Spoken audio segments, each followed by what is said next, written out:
시니에게 도움이 되는 정보 트렌드 라디오입니다. 오늘은 최근 걷기 운동을 하거나 건강관리를 하면 돈을 주는 사업이 있어서 시니어 어르신분들에게 소개를 해보고자 하는데요. 선착순 사업이니 꼭 영상 보시고 본인이 해당될 것 같다면 신청을 꼭 해주시고요. 그리고 추가로 가장 최근 시행된 어르신 관련 정책들을 모두 모아봤으니 이것도 본인이 해당된다면 꼭 한번 신청을 해보시길 바라겠습니다. 구독, 좋아요만 눌러주시고요. 라디오처럼 편하게 끝까지 봐보시길 바라겠습니다. 바로 보러 가시죠. 서울시는 11월 27일부터 걷기 등 운동을 하면 인센티브로 6개월 동안 최대 10만 포인트를 지급하는데요. 신청을 해야 받을 수 있는 정책이고 총 7만 명 모집을 합니다. 먼저 스마트워치가 없는 분들에게 원하는 스마트워치를 6개월 동안 대여해주는 정책을 총 5만 명 모집을 하고요. 그 다음 12월 18일부터 스마트워치가 있거나 핸드폰 전용 앱만 사용하실 분들을 상대로 선착순 2만 명 모집을 합니다. 이게 선착순이라는 점을 참고를 해주시고요. 75세까지 신청할 수 있다는 점도 기억해 주시면 되겠습니다. 포인트는 6개월 동안 최대 10만 포인트를 주고 병원, 약국, 편의점 등에서 현금처럼 사용이 가능합니다. 주요 사용처는 화면을 봐주시면 좋은데요. 스포츠 레저 시설이나 이렇게 ABC 마트에서도 사용이 가능합니다. 포인트는 목표 설정, 앱 출석 체크, 매일 8,000보 걷기 등 다양하게 포인트 쌓는 방법이 있으니 꼭 10만 포인트 꽉꽉 채워서 적립을 하시고요. 신청은 손목 닥터 9988 검색하셔서 홈페이지 들어가셔서 신청하시면 되겠습니다. 선착순이기 때문에 만약 이번 기회를 놓치셨다면 12월 18일에 다시 한번 신청을 해보시길 권장드리겠습니다. 다음은 고혈압 당뇨지원금 제도가 있는데요. 고혈압 당뇨병 등록관리 사업 신청을 하시면 만 65세 이상은 본인 부담금 최대 월 5,500원을 지원받을 수 있는데요. 지역 특화 사업으로 서울 성동구, 광주 광산구, 울산 중구, 세종시, 광명시, 남양주, 안산, 부천, 하남시, 동해시, 홍천군, 전북 진안군, 전남 목포, 여수, 장성, 경북 경주, 포항, 경남 사천시, 제주시에 거주하시는 분들이 이용 가능하다고 합니다. 다음은 연 8만 원 상당의 포인트를 받을 수 있는 건강생활 실천 지원금 제도가 있는데요. 예방령과 관리령이 있고요. 65세 미만이면 예방령으로 최대 12만 원까지 받을 수 있습니다. 어르신분들의 경우라면 나이 제한이 없는 관리형에 해당하는 경우가 많기에 건강생활 실천 지원금 관리형 신청 방법, 지원금 등을 알려드리고자 합니다. 관리형의 경우 포인트는 매일 걷기, 혈압 측정, 혈당 측정을 하면 매일 지급이 되고요. 교육을 받는다면 회당 4,000포인트씩 지급되어 연 최대 8만 포인트가 지급이 됩니다. 현재 시범 사업으로 시범 지역만 가능한 정책이니 꼭 시범 지역을 확인해 주시고요. 고혈압 당뇨병 환자가 참여 가능합니다. 건강생활실천지원금제 관리형은 1차 의료 만성질환관리 시범사업에 등록하여 케어플랜을 수립한 자가 신청이 가능하고요. 참여할 수 있는 지역은 서울 중랑구, 인천 부평구, 경기 고양시, 일산 동구, 서구, 경기 남양주시, 대전 동구, 광주 서구, 전라남도 순천시, 대구 동구, 부산 북구, 강원 원주시 거주하시는 분들이 참여 가능합니다. 신청 방법은 말씀드렸다시피 1차 의료 만성질환 관리 사업 신청을 하셔야 하는데요. 고혈압 당뇨병 환자분이시면 가까운 동네 의원 등에서 1차 의료 만성질환 관리 사업을 먼저 신청을 해주시고요. 그 이후 건강보험공단 홈페이지를 로그인하여 건강생활실천지원금제 검색 후 참여 신청을 눌러 신청을 하시면 되겠습니다. 사인 포인트는 EGL 복지몰에서 쓰면 되는데요. 복지몰에서 정말 다양한 물품을 구매할 수 있기 때문에 유용하게 쓰실 수 있다고 보시면 되겠습니다. 따라서 시범사업 지역에 해당된다면 꼭 한번 신청을 해보시길 바라겠습니다. 다음은 최근 시행된 어르신 정책들인데요. 구독, 좋아요만 눌러주시고 바로 보러 가시죠. 먼저 12월에는 노인 공공 일자리 모집이 시작이 됩니다. 보통 노인 공공 일자리를 뽑으면 12월에 뽑아서 1월부터 11월까지 근무를 하기 때문에 일자리가 필요하신 분들은 이 노인 일자리 신청 기간에 꼭 신청을 하시는 게 중요한데요. 주의하실 점은 노인 공공 일자리는 지자체별로 뽑는 일정이 각각 다르다는 점을 주의하셔야 합니다. 현재 지자체에서는 노인 일자리 사업을 준비 중인 과정에 있을 거예요. 그래서 12월에 뽑는데요. 따라서 시군구 노인복지 담당과에 일정을 문의하시거나 노인복지관 시니어클럽, 복지센터 등을 통해서 일정을 문의하시고 해당 기간에 맞춰서 신청을 하시면 되겠습니다. 서울시 중구는 현재 11월부터 만 65세 이상 어르신에게 버스 택시비를 매월 2만 원씩 지원을 시작했습니다. 내년에는 월 1만 원 이내 추가 인상이 될 수도 있다고 하니 굉장한 희소식이죠. 게다가 65세 이상이시면 지하철도 무료잖아요. 서울 중구 사는 어르신들은 버스, 택시, 지하철 모두 지원받는 지자체가 되겠네요. 신청은 주소지 동주민센터 또는 온라인 신청하시면 되겠고요. 연령별로 신청 기간이 있으니 해당 기간 준수하셔서 신청하시면 되겠습니다. 서울시 어르신 교통카드를 충전해 사용하시면 3개월마다 어르신 계좌로 현금이 입금되는 구조라고 합니다. 그리고 광주 서구는 1년 이상 기초생활수급자 중 75세 이상 분들에게 대상포진 무료 예방접종을 실시합니다. 참고해 주시고요. 서울은 현재 월 30에서 60만 원을 지급하는 조부모 돌봄수당이 시행되고 있는데요. 사시도에 사는 조부모님이더라도 신청이 가능하고 중위소득 150% 이하의 만 24개월 이상 만 36개월 이하의 영아를 둔 양육 공백 발생 가정이 그 대상입니다. 영아가 1명이면 월 30만 원, 2명이면 월 45만 원, 3명이면 월 60만 원을 지급하고요. 신청은 몽땅 정보 맞는키 홈페이지에서 신청 가능합니다. 여수시는 내년부터 75세 이상 어르신 무료 버스 사업을 시행합니다. 월 20회 한도 내에서 무료로 이용할 수 있다고 하고요. 어르신 교통복지카드를 받아서 사용하시면 되고요. 75세 생일이 지난 어르신이라면 누구나 주민센터에서 신청이 가능합니다. 대구시는 내년부터 만 74세 이상 어르신 버스가 무료가 됩니다. 기존에는 만 75세 이상이면 무료였는데 기준이 한 살 더 어려진다고 보시면 되고요. 무인교통카드를 이용하시면 되는데 만 74세 생일 2개월 전에 주민센터 가셔서 신청하시면 되겠습니다. 내년 1월 생일이라면 11월 달부터 신청이 가능하겠죠. 경상남도는 내년부터 조부모 돌봄수당 월 30만 원 지원을 하는데요. 만 2세 영아 가정이고 중위소득 150% 이하이면 신청이 가능하다고 합니다. 광양시는 11월 1일부터 만 65세 이상 어르신 시내버스가 무료가 됩니다. 이미 홍보가 되어서 현재 주민센터에서 신청을 받고 있다고 합니다. 모르고 계셨다면 신분증을 지참해 주민센터 가셔서 신청을 하시고요. 어르신 복지 교통카드를 수령하셔서 이용을 하면 된다고 합니다.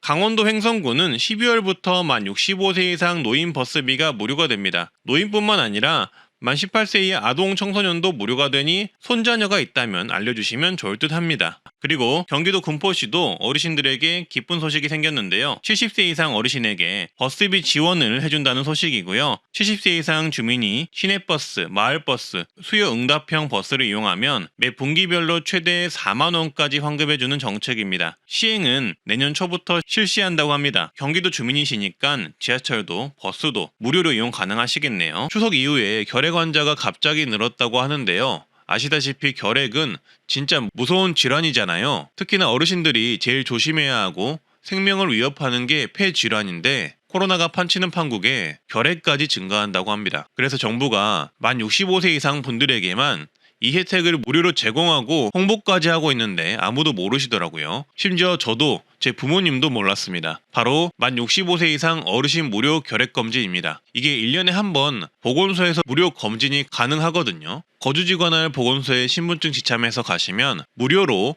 결핵검사를 받을 수 있습니다. 그리고 결핵 의심자에 한하여 확진검사까지 해준다고 합니다. 일반 병원에서 하시면 5만원, 10만원 그냥 나가잖아요. 근데 어르신들은 1년에 1회가 보건소에서 무료더라고요. 그래서 질병관리청이 해당 정책을 홍보까지 하고 있었는데 이제야 알았습니다. 무료이니까 기침이 작거나 하시는 분들은 시간 되시면 보건소 가셔서 꼭 결핵 무료 검사 받아보시고요. 최근 백신 수급이 어렵고 가격도 15에서 40만 원에 이른다는 대상포진 접종을 어르신분들께 지원해주는 지자체들이 있습니다. 서울 노원구는 75세 이상에게 무료 지원, 성동구는 65세 이상에게 무료 지원, 강남구 서초구는 취약계층 만 65세 이상에게 무료 지원, 고흥구는 65세 이상에게 무료 지원, 안동시는 취약계층에게 17만원 지원, 단양구는 80세 이상 대상포진 무료 접종, 울주구는 60세 이상 기초수급자 무료 지원, 경남 고성구는 65세 이상 기초생활수급자 무료, 전주시는 65세 이상 기초수급자 무료, 경기 포천시는 65세 이상 대상포진 무료가 11월에 접수가 시작됩니다. 그리고 강진구는 50세 이상 대상포진 무료, 인천 남동구는 75세 이상 무료로 지원을 합니다. 이렇게 전국 각 지자체에서 각각 다른 조건으로 어르신분들에게 대상포진 무료 지원 또는 일부 지원을 하고 있고요. 예산 소진 시까지 지원을 하고 있습니다.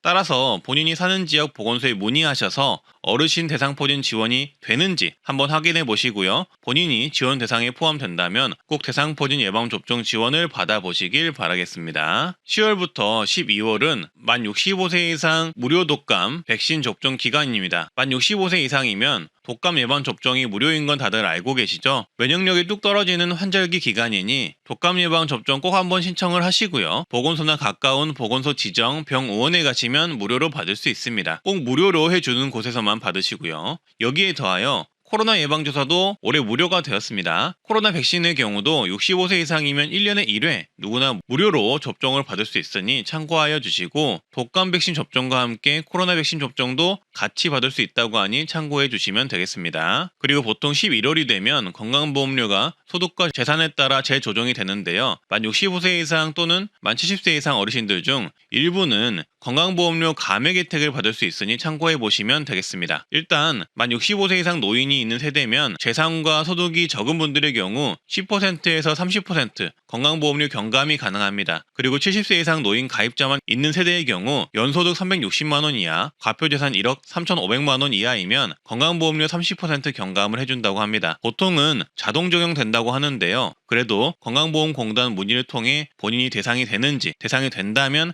혜택을 적용받고 있는지 전화 문의를 한번 해보시는 것을 추천합니다. 그리고 만 65세 이상은 다양한 건강검진 지원이 있는데요. 영상표를 보시고 혹시 건강검진을 까먹고 안 받으셨다면 꼭 받으시길 바라겠습니다. 66세 여성이면 골밀도 검사를 받을 수가 있고요. 70세 어르신이면 우울증 검사를 받을 수 있습니다. 또한 노인 신체 기능 검사는 60세, 70세, 80세 때 받을 수 있습니다. 이거는 따로 신청할 필요 없이 어르신 집으로 건강보험공단에서 건강검진 관련 우편물이 오면 건강보험공단 지정 검진 기관에서 검진을 받으시면 됩니다. 그리고 12월에는 전국민 현금 입금이 가능한 숨은 돈 찾기 서비스를 받으시면 좋습니다. 바로 내가 카드나 은행을 이용하면서 쌓인 포인트나 은행 잔액을 돌려받는 방법인데요. 포인트의 경우 현금으로 바꿀 수가 있는데 일정 기간이 지나면 사라져버리기 때문에 매년 버려지는 포인트가 1천억이 넘는다고 합니다. 따라서 이 영상을 보시고 지금 바로 따라하시면 나에게 숨어있는 돈, 포인트를 현금으로 즉시 입금 받을 수 있는데요. 한 3분만 투자하시면 됩니다. 네이버 검색창에 계좌정보 통합관리 서비스를 검색해서 들어가 주세요. 여기서 내 계좌 한눈에를 눌러보시고 본인 인증을 하시면 내가 그동안 까먹고 있던 계좌를 모두 해지하고 잔액을 입금받을 수 있는 서비스를 이용하실 수가 있고요. 오늘 해볼 것은 나에게 숨어있는 카드 포인트를 현금으로 입금받는 방법인데요. 메뉴 중에서 내 카드 한눈에라는 메뉴를 보시면 이렇게 포인트 현금화라는 메뉴를 보실 수가 있으실 겁니다. 이걸 눌러서 들어가 주시고요. 그리고 개인정보 동의해 주시고요. 본인 인증을 해주시면 됩니다. 그 다음 휴대폰 인증까지 해주시면 되는데요. 여기서 본인 확인하러 가기 누르시고 보안 문자 입력 누르고 확인을 눌러주세요. 그리고 본인이 사용하는 은행 선택하시고 휴대폰 번호 입력하시고 인증을 눌러주세요. 그 다음 인증번호 입력하고 인증 확인을 눌러주시면 됩니다. 그리고 포인트 현금화를 누르시고요. 넘어가서 상기 내용을 모두 확인하였습니다 누르시고 조회하기 누르시면 이렇게 4개 남은 포인트들이 나옵니다. 이 포인트들을 현금화시킬 수 있는 건데요. 저는 안 쓴 포인트가 30만원 정도가 남았네요. 그래서 여기서 전액 신청을 눌러주시고 현금화 신청을 눌러주세요. 넘어가서 현금을 받을 은행, 계좌를 입력하고 확인을 눌러주신 후 다음 단계로 이동하면 이렇게 현금화 신청 버튼이 생기는데 이 현금화 신청 버튼을 누르면 내 숨은 포인트가 현금화되어 계좌에 입금이 됩니다. 그냥 따라하시기만 하면 되기 때문에 꼭 한번 따라해서 숨은 포인트가 있다면 사라지기 전에 꼭 현금화를 해 놓으시길 바라겠습니다. 그리고 겨울철에 보일러 난방비 가스비 정말 많이 나오잖아요. 그래서 겨울철 보일러 난방비 절약 방법 7가지 정도 정리를 해봤고요. 겨울철에 가장 무서운 건 추위와 이 난방비 요금일 텐데요.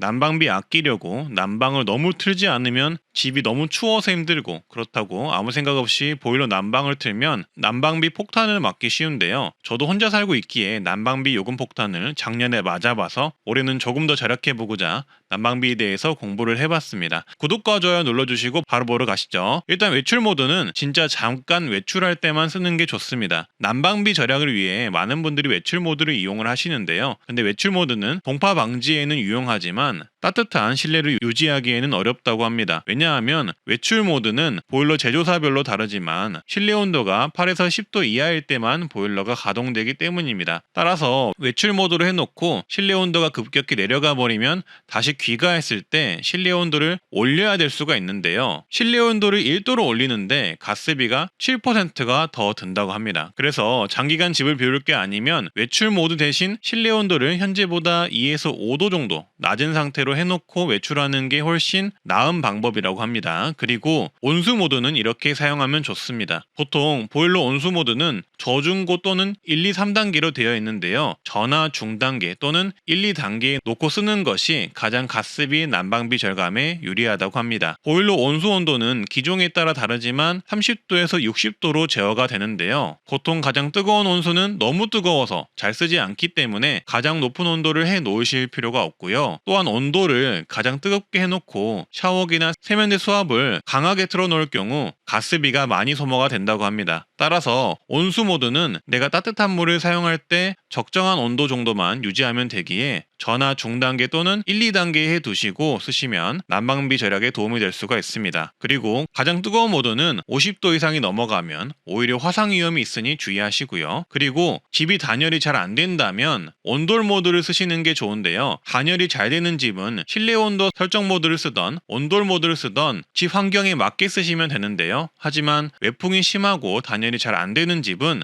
실내 온도 설정 모드로 맞춰 놓으면 창문으로 열이 빠져나가는 상황이 생겨 집안의 훈훈한 공기를 유지하기가 어렵다고 합니다. 그러면 불필요한 난방이 계속 이루어져서 난방비가 더 들 수 있다고 하는데요. 이럴 땐 바닥 온도 기준으로 설정되는 온돌 모드를 해두는 게 더 유리하다고 합니다. 그리고 습도를 유지해주는 것도 방법이라고 하는데요. 습도를 유지해주면 건강에도 좋고 공기순환에도 도움을 주어 실내 온도가 빠르게 오르는데 도움을 준다고 합니다. 습도는 40도에서 60도 사이로 유지를 해주면 좋다고 하고요. 습도 유지 방법은 가습기 등을 이용해주면 좋지만 가습기가 없다면 젖은 빨래 등을 이용해 습도를 유지해주는 것도 좋은 방법이라고 합니다. 난방을 오래 틀다 보면 건조해지기 쉬운데 너무 건조한 상태는 피부에도 좋지 않고 호흡기 질환에도 취하게 해줄 수 있으니 습도를 유지해 따뜻함도 유지하면서 건강도 같이 지키시길 바라겠습니다. 그리고 이건 가장 기본적인 사항인데요. 옷을 평소보다 한 겹 더 입는 것입니다. 당연히 집이니까